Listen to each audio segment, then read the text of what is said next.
If they do that, the Cougars will be very, very, very, very tough to beat. Off the window, no. Roberts tries to get it. Shed for the win.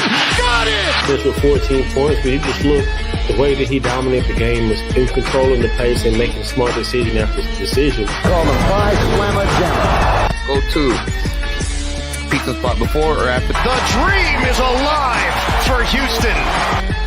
Go Cougs! Let's go! Welcome into another episode of Let's Rage Coogs, presented by the Saxenian Family on this Wednesday night, following the 10th ranked Houston Cougars men's basketball team coming out victorious over West Virginia 70-54 at the Fertitta Center. This is the Cougars is now 13th victory of the season in 16 tries, and not only do they improve to 13-3 with the win, but they also improved to 5-0 in Big 12 conference play. And I just saw this stat. It was John Rothstein of what does Josh Rothstein do? He does stuff for CBS Sports. He does stuff for a lot of different outlets. College basketball, his own stuff as well. Yeah. But he tweeted out that with Houston, Kelvin Sampson, with the win over West Virginia, is now 20-3 against Big 12 conference opponents to begin U of H's Big 12 journey, the men's basketball's Big 12 journey, which is a very, very strong and impressive record going back to last season. But let's get into this game against the Mountaineers. Cougars showed a lot. Jawan Roberts had a strong game. Eldrick Cryer had a strong game. Emmanuel Sharp had a solid game. But before we get into any specifics, Dayon Dunlap, Kris, Gardner joining me as always. How are y'all doing on this Wednesday night? Go ahead, D. I'm doing well, man. I'm doing well. Impressive performance by Houston. Definitely impressed by the way that they dominated that game. Almost from start to finish. There was some dry spots in there, but that's a basketball. I'm doing well, and I want to go ahead and get this acknowledgement. We got fans watch this from Alaska. We acknowledge NRG Texan. Yeah, that's excellent. How cold is it there? Because it's supposed to get cold here next week. Oh, it might snow. There's some models apparently that are predicting half a foot of snow in the Houston area, which there's no way that happens, right? Right? Yeah, that can't happen. Well, I got snow here in Dallas last week. Got quite a bit of snow, some good snow too. So yeah, we'll see. But Cougs won. Juan Roberts had, 19 of his points in the first half. Is that right? 19 first half points? 17 points in the first half. LJ caught fire in the second. Emmanuel had 12. So yeah, that's right. Two of them combined outscored West Virginia in the first half, 29-27. That's what I was thinking of right there, the 9. But solid winner. I'm old school. I love to see the Cougs working inside and see Juwan. He's found himself his rhythm. And I'm curious because as of the net today, West Virginia's net ranking was 30. So for the Cougs as an opponent playing at home, West Virginia's, that should count as a Q1 win. But I wonder what the net will be tomorrow if West Virginia's net will go out of the top 30 or stay in the top 30, because then because net rankings are fluid. Yeah. So West Virginia could become 31 tomorrow, and this could be a Q2 win all of a sudden. But anyway, as of now, the Houston Cougars got their first Q1 win correct. Of the season. As of now, it's a Q1 win for the Cougs. Won't be their last, regardless. But they're playing well. Good to see. West Virginia's a good team, and the Cougs answered those challenges. Got down to 3. Cougs on a big run, inside, outside. LJ got hot. Good to see Los Uzan was aggressive with a drive and finish at, a driving layup. A lot of positives. I'm kind of curious because we're going to, what we do here on Let's Rage Coogs. Your thoughts on this is the second straight game an opponent shot 40% from 3 against the Cougs defense. 9 for 22 was WVU tonight. And the Cougs still won by, a comfortable margin. What are your thoughts on that? My thoughts of one of the ways to beat Houston is by knocking down threes. Mhm. I think the last home loss, I don't know if it's the last home loss I remember was BYU. They did that at a good rate. And you can do that because Houston is a team who rotates so well, they're constantly moving. So if you move the ball, you can get some open threes. And they was able to knock some of those weren't even open threes. They were contested threes, tough threes. But I think overall, just kind of watching that game, when Houston can really establish a low post presence like they did with J1 in that first half, and can be dominant inside like he was in that first half, just open up the floor for the shooters. I mean, just look Yeah. at the space that Emmanuel played with and how he is able to get those shots in the first half. Then you just go to the second half where J1 started to force a double team, in which that opened the floor even more. Now the defense is putting an extra man. Now you got LJ getting wide open shots. So I think that's a recipe for successes. But J1 has to be who he was tonight. I'm not gonna say he has to get 20 plus points every night, but he has to be dominant. I just see assertiveness from him, like they can't guard me, they can't hold me. That dog we've been talking about, Chris, Mhm. Yeah. that's what I wanted to see. And he stepped up tonight. And he was scored with also a both hands product. too. Left hand, right hand. They 1-on-1 him first half. He's like, okay, I'm gonna pay for this. So, and he made him pay.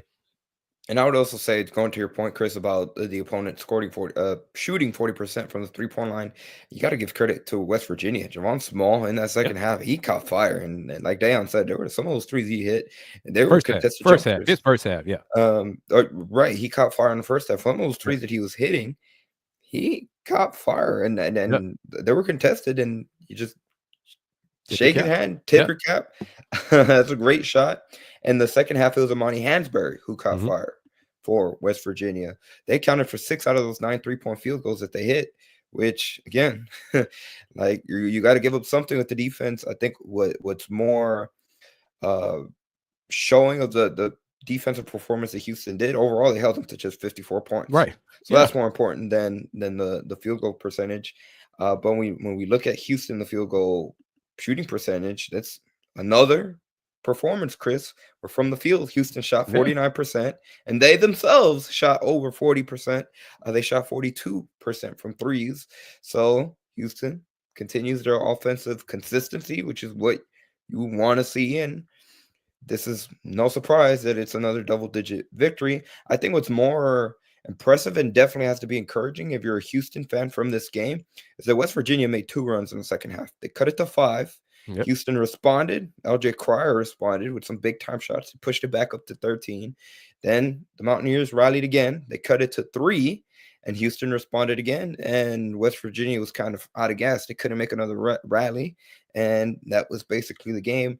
That's got to be the most encouraging thing for Houston when you think back to one of their losses, a few of their losses early in the season, right? You saw Auburn, you saw San Diego State make a rally, and Houston wasn't able to regain that separation. And it was a dogfight the rest of the way that both Auburn and San Diego State found a way to pull off late in the game. And in this case, Houston was able to regain control, which has got to be the most encouraging thing. And I think that goes along with what NRG is saying. It's classic CKS development, Coach Sampson development. The team is better now than it was in November. And I think it should be another indication this team's offense is different. This team has shooters. This team can answer a run from an opponent with a run of their own. More than one run if need be, 2 or 3 runs. So you combine the defense, because Houston's defense wears opponents down. Yep. Okay. As Andy said, as Dayon said, Houston, because of the rotation, you can beat them with great ball movement, but you got to knock down those shots. And if you start doing that, then they'll make some adjustments. But the physicality will wear you down. And this team, the Cougs, can score in bunches. And that's going to wear down opponents too, because sometimes, an opponent, you're like, we're in this game. We got a chance for an upset. LJ Cryer, step back 3. Emmanuel Sharp, deeper 3. Terrence Arsenault, 3. Then as an opponent, you're like, damn, we were just in this game, and now we're down 12, just like that. So we're playing well, but we're down double digits, just like that. So that also wears on an opponent's psyche too. Definitely does. I agree. I agree with everything you said, Chris. My only concern is that against teams with depth, defense doesn't really wear them down because they can match the intensity, the talent. I just think with the shooters that we have, and they're shooting the ball so well. I mean, they're shooting the ball so well, lights out. I think Emmanuel's leading the Big 12 in field goal percentage. We know what LJ is, regardless of his percentage. I think it's around 40. And Terrence is shooting the ball really well. It's just I just think just wait for those moments. I hope they don't come just as Yeah, a of course. fan where the shot doesn't fall, because then you're gonna have to depend on that low post scoring or a guard to get inside and create from other ways. But games like this, when you got your low post scoring and then you force them to react to that, and then you just hoop. I like it, man. I think this is probably Houston had, and I can think, hasn't had multiple snipers on the team like this Yeah. that I can No. think of. I think it's been one per. I think New Armani, Corey, That'll be the comparison right there. That those Quentin. squads. Yeah. It was Armani and Corey. all like, yeah. Oh, they were signing team together. Armani and Corey. Yeah. They were For 1 year? Okay, Corey's okay. last year, correct? Yeah. Corey's last year. Okay. So maybe that team, but this team got shooters, man. They can really shoot it. And but clearly you don't want to fall in love with the threes. You live by, you die by it. That's why you have a low post game. The balance. That's why it's so important. That's why all of us, the viewers, as well as us, are so critical of Juan Roberts, because when he's effective on the block and getting those points, drawing those double teams, then you get the inside and the outside production. And it just makes it that much more difficult for an opponent. Okay, well, we take away this, but they're still doing that. We take away the outside, then they can still throw it down low. You get that balance inside-outside attack. It's really beneficial going forward. And let's give credit to Juwan, because since conference play has started, he's picked up his play to that level that we expected, and he's been phenomenal since conference play started. Keep doing it. Yeah, I was pretty much what I was going to say. Andy, he's been dominant since conference play started, but also his passing, his playmaking. I mean, Coach Sampson talks about it a lot.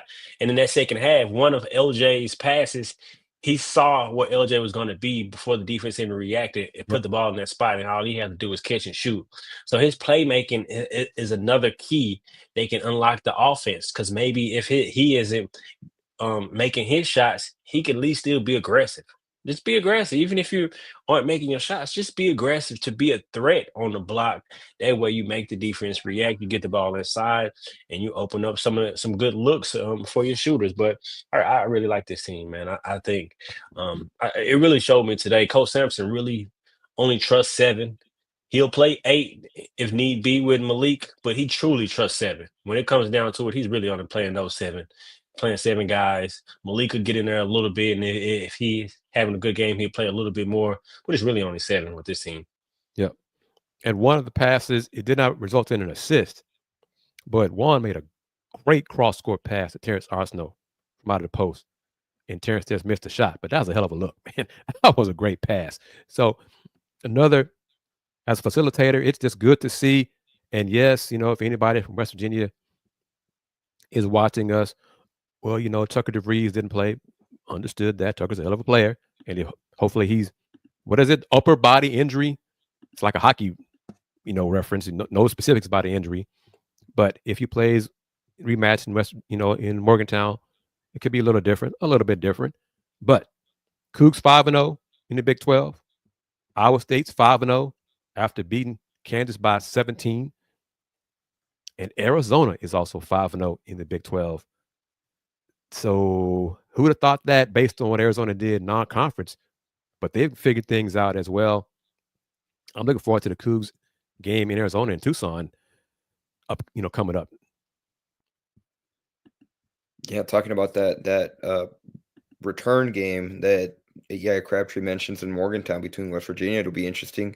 These two teams play again in exactly 2 weeks. January 29th, Houston has to go up to West Virginia and play them on the road. Real quickly before we get into more about tonight's 70-54 victory over West Virginia for the Houston Cougars, I'd like to first thank each and every single person that's taking the time out of their Wednesday night to comment on the show. We have a good amount of commenters on today's edition of Let's Rage Coogs. So, of course, we can never say thank you enough to you guys that really are the lifeline of Let's Rage Coogs.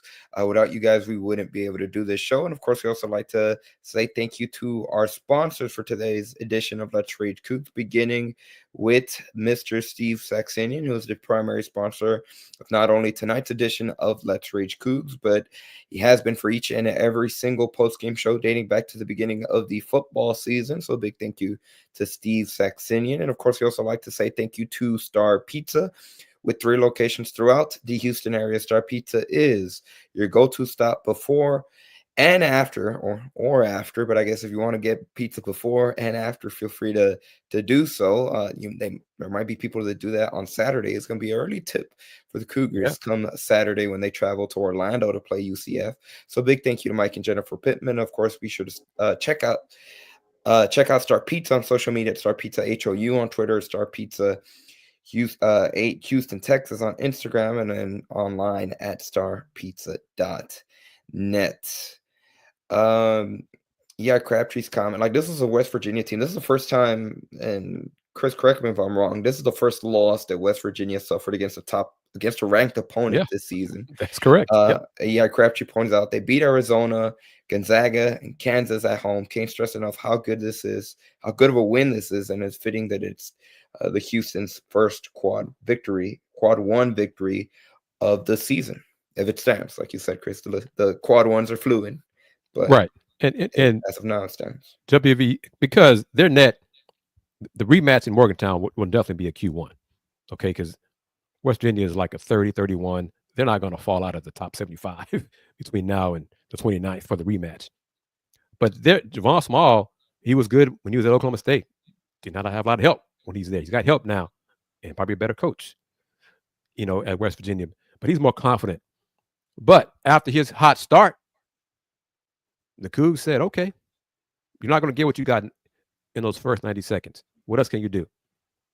And he didn't get it going since then, just part of the adjustments. But overall, West Virginia is a solid ball club, and it should get an invite to the NCAA tournament. Yeah, most definitely. They touched on it on the broadcast as well. Just a really strong season that West Virginia is having this year. And Kris, to your point about the adjustment that Houston made early on in this game, it's also a testament that right there highlights how good of a coach Kelvin Sampson is. The real-time adjustments in game is what separates a lot of pretty good coaches from the top of the top, the really the elite coaches in all of college basketball. When we look at this game in particular, we touched on Jawan Roberts. We touched on Aldrich Choir and the big nights they had. Milo Zuzan and those 7 rebounds. Talk about buying into the Houston culture and being real comfortable with that. That right there will show it to you when it comes to the box score in the 35 minutes of action. Terrence Arsenal, 6 points, 2 for 5 shooting, 4 rebounds himself. He had 2 assists. Malik Wilson, only 11 minutes, was able to get 2 rebounds in the stretch. Javier Francis, 2 points, 15 minutes, 4 rebounds of action. And JoJo Tugler did not score in this game, but got 5 rebounds in 20 minutes. Was in foul trouble for a good portion of this game. There's a lot of times. The biggest thing with JoJo Tugler when he goes and contests, and there was a 1 foul on Javier Francis that he got called for as well. But a lot of the times they're just a millisecond late to the spot. They have their hands up, but they follow them with their body. And that's where a lot of, for both Tugler and Francis, that's why they get a lot of the fouls called against them. Agreed. And also both of them, they're still a little awkward with their balance. That's a good way to phrase it. And and recovery, because when you are just a step late on defense, or a half beat late. You arrive off balance, and that just adds to their awkwardness and leads to some fouls as well. But yep, I agree with William. William, thank you for chiming in from Twitter. That WVU, they got tired down the stretch. Goes back to it, the Cougs wearing you. They just wear you down, man. Their physicality wears opponents down. And I think also mentally, they wear teams down too. Yeah, most definitely. Having to play and exert. Really, the thing is, so much energy they have to exert just to To get get a a good decent shot. look. Yep. Yeah. That's what takes its toll. And over the stretch of the game, you might have runs, but if you don't have the horses to be able to run with Right. them, you're just not gonna be able to keep up. And that's why, people kind of use this as a detriment to Houston that, they can only beat the bad teams. No, that's why they rarely, and since I've covered Houston, they rarely ever get upset. The only one that I can think of is when they lost to Temple in 22-23. Like, they Mhm. rarely get upset because their defense is always going to force you to exert so much energy, and if you don't have the players to be able to keep up with them, you're not really going to have a chance to make a run consistently to beat them. Agreed. That's what goes back to Dayon's point. You got to be deep. you got to go at least 9 deep against Houston's defense, against Houston's physicality. Because if you can, then chances are you can get the Cougs big man in foul trouble, or get LJ in foul trouble, or Emmanuel in foul trouble. That all it goes hand in hand. That's why, to further Andy's point, the teams that the Cougs lose to or have lost to are really other top tier teams. They're not Mhm. the also rans. They are other top teams. The lost San Diego State has kind of stubbed their toe in Mountain West play. But other than that, you go back the last few years, it's quality teams who beat the Cougs. It's not because of some Johnny come lately. It just shocks the Coug nation, and we're left wondering what the hell happened there. Yeah, no, I mean, you guys are spot on. They definitely rarely lose to teams that you don't expect them to lose to. But I think just looking forward these next couple games, I think they have to continue to establish an inside presence. I think this is important, and I think it has to be Jaywan. Mhm. I think he has to be like you said, Chris. I think JVR is a better low post scorer than JoJo at this point, and he doesn't really get many opportunities. But they need a low post threat. They have to get a way to get the ball in the paint, and one of the easiest ways to do it, just throw it down on the block, whether it be the post and the block.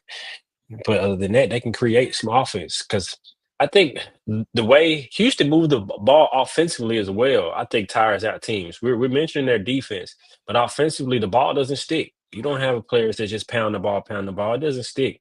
It often moves or dribble drives or some ghost screens or pick and roll actions, some of the different actions they run. But the ball moves, and when they get those turnovers and they can play faster, with what they have, I think it's better suited for Houston. I don't think it's a coincidence that, again, since conference play started, Juwan Roberts has played really well. Houston's offense has been really well during that stretch because, again, it adds that extra layer to Houston's offense, and it just makes them that harder to defend. And I think, to back up both of y'all's points, the times when the Cougs offense bogs down is when the ball sticks. Is when Mhm. they don't have the ball movement, or they don't move around, don't have player movement, and it just slows down. It stays in one person's hand. It stays in Los's hands, or LJ's hands, or Emmanuel's hands, or somebody. There's not the ball movement. There's not the passing. But when that ball is moving around and forcing defense to adjust, offense is much more effective. I want to bring up Kevin Hancock's comment as well. He said Milos looks better every game. His defense tonight was the best of the season. Was never in foul trouble, and that's an underrated aspect, right? Milos Luzan struggled with that foul trouble during that stretch in non-conference play this season, and he's really cleaned that up during conference play. Yeah, Crabtree, Javon Small started 3 for 4 from the field, including 3 3-pointers in the first 6 minutes, but he went 1 for 7 the rest of the way and was scoreless in the second. Houston's pressure is real. And again, the adjustments that they make, the ability for Houston to be able to contain the opposing team's best players more often than not is another real aspect and a testament to how good of defenders individually Houston is, but obviously as a collective team as well. And of course, the big thing is that they do it on a such consistent basis throughout. It again just goes to show really how good of a coaching program is at Houston. It starts with the coaching, it starts with the scout, but it also kudos to the players for executing that defensive game plan and sticking with it. Whatever that scout is, whatever the scout was for Javon Small, the players early on maybe did not do what they should have, did not follow that scout, but either they held each other accountable or the coaches held them accountable and said, this is what you need to do, and 1 for 7 after that hot start. Yeah, and I say outside of the other guy who got going in the second half, if he had someone else to pick up the scoring, the game would have been close. If he could have kept going throughout the entire rate, the game would have been closer. But Milos, man, I think now I know the type of player that he is and what to expect from him. I think he's settled in his role and settled in with the team. He's for him on a night-to-night basis. He doesn't try to do too much. He almost like a system quarterback, a system point guard. I mean, he can get you in your sets. He can defend. He can rebound. He has size. I wouldn't say he's a prolific passer, but he can pass the ball. He can see the floor. I really like what I'm seeing from him. He looks settled in. He looks like he has the good chemistry with his guards. Pick and roll, he seems to be a little bit more comfortable. I would still like him to, just in my opinion, either attack the big a little more for some potential lobs or force the defense to rotate and pass it to some of the corner or swing it back out. But here it looks really, really comfortable. He's playing really, really well right now in the Houston system. If y'all don't mind, take y'all back to the win over Kansas State. What are y'all's thoughts on what Coach Tang said in his post-game presser about the Cougs? Not about where they're ranked, but part of the high praise he gave to JoJo Tugler and his athleticism, his shot blocking skills, but also the Cougs, along with Iowa State, setting the bar for the program for K-State to reach where they are. The Cougs in Iowa State, Arizona as well, are elite programs. And Coach Chang said those programs are where he wants to get Kansas State in due time. What do you think about that? What he said there? It's the truth. It's the reality of the situation. That's the goal that any head coach, especially, he's entering year 3 at Kansas State, but they've had a lot of turnover with their roster heading into this season. Like that's really the example of what you wish your program looked like. And obviously we can obviously talk about Houston the most just because that's the team that we see the most. That's that we know the most out of all those teams. But you always hear the old saying, right? The good teams are coach led. The best teams are led by the players. Yeah. And that's something that Houston does really well with, like, again, year after year. It's not a coincidence. It's not just by luck. But going back to your point that you said earlier, Kris, about how selective and how really well Houston recruits, that is a big reason for the continuous success they've had for the past 6-7 years. And I mean, really the foundation obviously was laid way before that, but that is what any coach at any level, and obviously talking about Kansas State and specifically in the Big 12 being in the same league, is what you wish that your program looks like. Now, then turning around saying that, they were just more skilled than us. It's one of those moments where kind of, it's interesting to hear a coach be that honest during a post-game press conference. I mean, he said flatly that Houston is just better than Kansas Yeah, State. good enough. Point blank, that is better than we are. You rarely Wow. you rarely hear that from a coach, but he was being honest. I think when a coach says that, or what a coach would take away from Houston that he would want his team to implement, is really playing with relentless effort on a night-to-night basis, specifically on defense. Because if you do that, home or away, defense alone can keep you in the game. Right. Yeah. With Houston hasn't been a prolific offensive team, but on a game-to-game basis, the relentless energy and effort that they give on the defensive end, a coach would want to implement that into his program and set that culture. So I think when Coach Tang sees that, that's where he want his team to build off of that. And so recruiting has been a part of it, in the sense of Coach Sampson, like he says, picking the right players, getting the right players, because it's just over the last few years where they started to get quote unquote high caliber guards in reference to stars. But I think Coach Tang is when he's seeing that and he's saying that, in my opinion, it's more or less of, I need my team to play as hard as this team plays, regardless of who they're playing, where they're playing. We on the street, we're in the park, we're at wherever. And I think if they do that, any team does that, then they can be really good. And that's what Iowa State does as well. Their defense is relentless, and they got awesome guards too.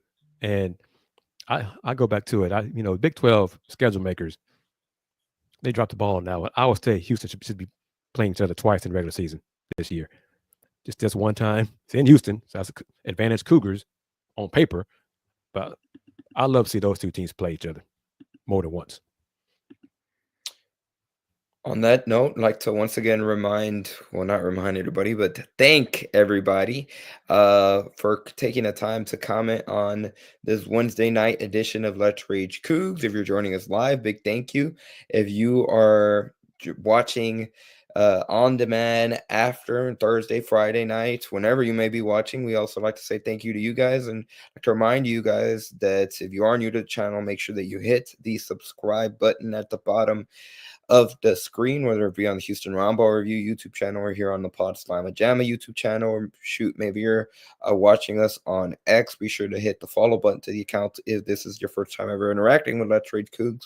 Of course, we also like to say thank you to our sponsors, beginning with Mr. Steve Saxenian, who has been the primary sponsor of Let's Rage Coogs all year long, going back to the football season. So big thank you to Steve Saxenian. This is Let's Rage Coogs presented by the Saxenian family. And of course, we also like to say thank you to Star Pizza with 3 locations throughout the Houston area. Star Pizza is your go-to stop before or after the game. Be sure to check them out online at Star Pizza HOU on X, or their website at starpizza.net. They consistently have daily specials that they are promoting on their social media platforms, and most definitely be sure to check them out on Tuesdays and Fridays during lunchtime for their all-you-can-eat pizza buffet.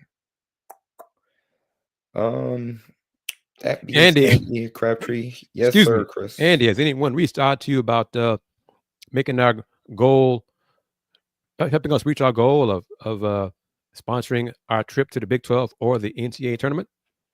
We've actually had a couple people reach out about a week or two ago. So we're hoping to make things work and put stuff together. But of course, as always, if you would be interested in helping us and being a part of having a representation from Let's Rage Coogs at both the Big 12 tournament and, of course, the big one come March, the NCAA tournament, you can do so by reaching out to us via email at letsragecoogs@gmail.com, like you see on the screen if you're watching us on our audio-only platform. If you're listening to us on our audio-only platforms, the email, it's letsragecoogs@gmail.com, all lowercase. That's letsragecoogs@gmail.com. Anything helps, so don't hesitate to reach out. And of course, we can never say thank you enough. Even if you're considering, just reach out. Any bit helps, really, to provide coverage for your Houston Cougars men's basketball team at these big tournament events, either the Big 12 tournament, of course, come their NCAA March Madness run, which will be here before you know it. Houston, I guess technically, is now over the 50% mark. They are now closer to the finish line when it comes to the regular season compared to the start, as they have now surpassed the halfway point of the regular season. So March will be here before you know it. 16 games down, 15 more in the regular season to go. 15 more Big 12 games. The Cougs have completed the first quarter of Big 12 20-game conference play at 5-0, along with Iowa State and Arizona. But there are 15 more conference games, regular season conference games to go in the Big 12 tournament. And then hopefully 6 NCAA tournament games to go. And I'm going to say it. It'll be like damn, try to speak it into existence. Get to that 6th game, and the Cougs win the championship. Andy, Dayon, make sure you have your camera, your phone on me, because I am going to do things that probably should not be done by somebody wearing a credential. I'm not going to break any laws, but I'm going to be a fan. I might have to say, Andy, hold my credential, because I'm going to do some confetti angels. I'm going to do some high-fiving players, hugging moms, whatever. Because that day, when that day happens, there we go, Dayon. When that day happens, I will just lose my mind. And hopefully it gets done this year. Hopefully it gets done this year in the state of Texas. How phenomenal would that be? That would be in awesome. The great state of Texas. So we'll remember that, Kris. Dayon and I will have our cameras ready whenever that event happens, and we'll see you doing those confetti angels, and we'll put it together, and we'll see just how crazy you can get when there's a national championship celebration ongoing. That being said, Crafty's comment. Where is it? There we go. Yeah. UCF at home should be another quad 1. As of now, it would be correct, because UCF is 70, right, and on the road is top 75, correct, for a quad 1 game. Correct. As of now, yeah, they are, but they're on the edge, or on that border. So let me see if I can pull that slide up. Bear with me here. See if I have it. There we go. So yeah. I forget. So home, quad 1 is if you're ranked 1 through 30, or if the opponent is ranked 1 through 30. Neutral is 1 through 50, and away is 1 through 75. And UCF currently, as of Wednesday, January 15th, is ranked 70th in the net ranking. So yes, as of now, it would be a quad 1 opportunity, a quad 1 game. So Houston's going to get a chance to potentially get its second quad 1 win of the season. Yep. And overall, where is it? Overall, the Cougs have 11 more. Well, not counting now with today's win, 10 more quad 1 opportunities. So, which is the benefit of being in the Big 12 that they didn't always have. Think back to the American Athletic Conference, where the quad 1 opportunities were very limited. So Houston, the benefit is Houston gets a chance to prove itself throughout, and really, as they progress, as they get better, they get those opportunities to make up, to atone for the earlier quad 1 opportunities that didn't go their way. And that UCF game is going to be rocking. We know they're oh yeah, they used to competing against us, and their crowd is just going to be probably the biggest game on their schedule this year, or at least one of them for sure. And I hope, well, I'm assuming that the students will be back from, if UCF is on the, not the quarter system, whatever, that they're back for the game on Saturday. High noon in Orlando, 11 o'clock for us, right? Central time. Yep, correct. Homecoming for Emmanuel.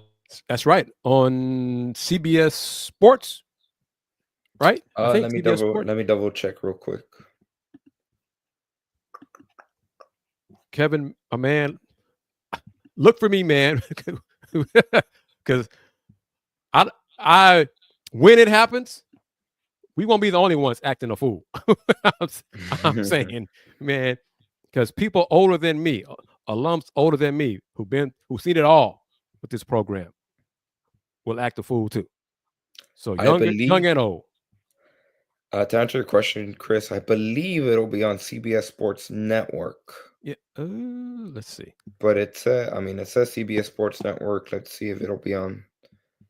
I think I'm trying to remember. That's what it says on the UH website. Yeah, because sometimes the schedule in the past has put CBS when it's CBS Sports Network. Well, I know also, yeah, at times they've put CBS Sports Network and it's still on CBS. So let me double check on the NCAA website, see if that tells me. But on the UH website, it says CBS Sports Network. Yep. Ooh, look at that. Nope, it is going to be on the CBS Sports Network. They have it on the official NCAA site. So okay. Works for me. That's good. I got that. That's okay. They will have Kansas and Kansas State on CBS on primetime at 1 o'clock. Is that 1 o'clock Central or 1 o'clock? So the noon game on CBS will be Kansas versus Kansas State on CBS. So Houston will play on CBS Sports Network on Saturday. That will be that Sunflower State battle is going to be important because K-State they need a win, and the Jayhawks are coming off a 17-point thumping, losing to Iowa State tonight. And Iowa State without one of their top players, Mr. Momcilovic, injured his hand in practice, and they still beat KU by 17 points. Iowa State's really good, man. They are a solid ball club. Is that something? Well, yeah, Iowa State is really good, but what does that also tell you about Kansas, if anything? It was at home. It was at home. I mean, we know how tough it is to play. Well, we don't know, but we've seen Houston have to play. Yeah, it's at home. And Houston got beat up in Kansas. So it's at home. I chalk that up as just being on the road. But I'll also say this: Kansas is trying to figure things out. Offensively, they're going through some things. Hunter Dickinson is not putting up numbers like he probably expected to consistently, for sure. Their best player right now has been Zeke Mayo, and he doesn't have enough help. I think he was the only player for KU to score double figures tonight. Well, see, Iowa State does that too. Iowa State defensively, Iowa State does a lot of things the Cougs do, similar, getting after you with especially the aggressive traps out high, the ball screens, everything. Hell of a team, man. I love to see those two teams playing in the Final Four. That'd be something. That would be great. That would be phenomenal. Crabtree. What are your thoughts on this? He said, Crabtree says, Big 12 in the net is just as strong as the SEC with 4 teams in the top 15 for both leagues, for both conferences. He understands that the SEC is deep, but national media needs to give the Big 12 more credit, more attention. What say y'all? To a point, yes, but in the head-to-head matchups, non-conference, the SEC has the edge. SEC thumped Big 12 non-conference this year, Mm-hmm. and national media, without going into deep dives in both conferences overall, they're going to see the head-to-head matchups, and that'll be it for them. But you also, just like as us fans, we got to take into account how early it was in the year. Like Arizona, they took some thumps early, Oh, yeah. but you see, with the players that they have with Bradley and Love, they're going to be a good team. And so you take things like that, which I agree with Crabtree. I think the SEC. I mean, I can't discredit the SEC because they're really good too. And because, like Kris is saying, head-to-head matchups, it was ugly. Yeah. It So wasn't as bad as the two things ACC, can be true. but the SEC. But come tournament time, and that's the thing. If the shoes on the other foot, everything was reversed. Hell, if this last season, Big 12 had a historic year. This non-conference, it was the SEC. That's fine. I hope, kind of wonder now, but I hope an SEC Big 12 challenge resumes for made for TV, whether it got to be ESPN, but I hope that returns, because the reason why it went away is because the SEC bottom of the conference wasn't Q1, Q2 caliber like the Big 12's, bottom. And the conference, Big 12 thought, well, that challenge is beneath us. Okay, not anymore. So I hope that resumes.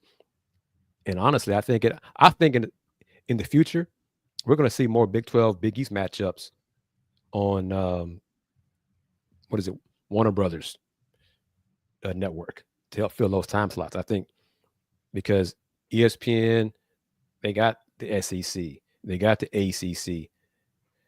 Big 12 does have a package, obviously, with ESPN, but we got that window and then other networks showing sports. Now, I think you're going to see some more Big 12 games. I know they're going to see some more Big 12 football games on Turner, but I'd love to see some more Big 12 basketball games on WBD.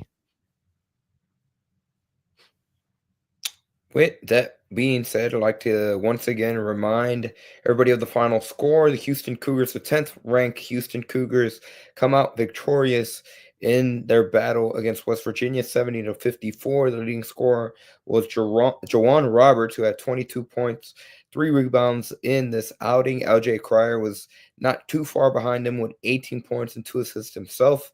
Emmanuel Sharp had 14 points. Milo Zuzan had 8 points, 7 rebounds, 4 assists, and 0 turnovers. And Terrence Arsenault had 6 points with 4 rebounds, 2 assists himself. Javier Francis also had 2 points, 4 rebounds. In the victory, once again, the Cougars improved to 13-3 on the season. They improved to 5-0 in Big 12 conference play. And like we mentioned earlier, they will return to action 11 a.m. Central Time, so 11 a.m. Houston time on Saturday morning in Orlando at UCF for their next conference battle. And like Dayon said, that's going to be jam-packed arena, 2 familiar foes, going back to the American Athletic Conference days. And like E.I. Crabtree pointed out, the next opportunity as of now for Houston to get another quad 1 win. But it's not going to come easy. It won't be easy. It's not expected to be easy. UCF won at Arizona State Tuesday night, so they're playing well. They took a thumping, took a shellacking from Kansas in Orlando, ironically. So because of that bad loss to KU at home, UCF is not going to roll over on Saturday against the Cougs. I'd be stunned if this game is more than between 12 and 15 points, more than that.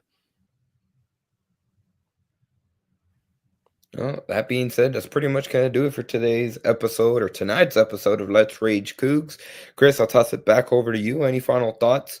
And of course, as always, where can people find you, sir? Thank you as always to everyone for your comments and your questions. Appreciate spending time with Andy and Dayon on this edition, as always, on our Let's Rage Coogs shows. Salute to our sponsors, the Saxenian Family and Star Pizza. And I will reiterate what Andy and I touched on moments ago. If you are interested and have the ability to support us at the Big 12 and or the NCAA tournament, please email us at letsragecoogs@gmail.com. We're independent. We're not. I mean, it's not a bad thing. We're not the Chronicle. We're not other platforms that have corporate connections. Okay, we're independent. So if you can help, please email letsragecoogs@gmail.com. And I just want to say this. The Big 12 tournament is open right now. We don't have a sponsor for that, right, Andy? As far as I know, we don't. So you have a chance to do that right now. Primary sponsorship is wide open. And wide tournament open. Games, NCAA tournament games as well. So there you go. But thank you as always. Big numbers here on this edition of Let's Rage Coogs. Thank you. Tell your friends about the show. Tell your friends about what we do on both our channels, the Pod Slamma Jamma channel, as well as the Houston Round Ball Review YouTube channel. And as I like to say all the time, since 1994, the Houston Round Ball Review. Local name, global perspective.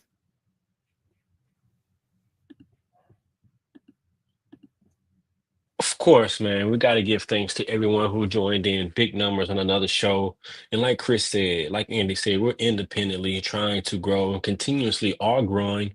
For anyone who would like to see some of the numbers and analytics that we get on a week-to-week, game-to-game basis, we compile something together, let you see the number of eyes and views that we get.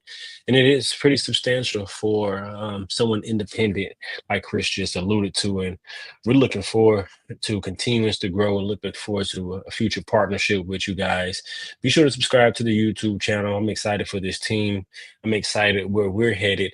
And I'm looking forward to celebrating with Kris, taking a picture of him to put on his wall with his confetti. And we're gonna party. We're gonna party, and I'm looking forward to these next couple of games as you continue to climb up in the rankings, climb on up. And I know it doesn't matter the Coach Sampson, but us fans, it's bragging rights. It's bragging rights for us, baby. Down before you let us go with that photo, it'll go behind Chris's wall and it'll live there for the rest. Oh yeah. For every single show, it'll be right there in the background.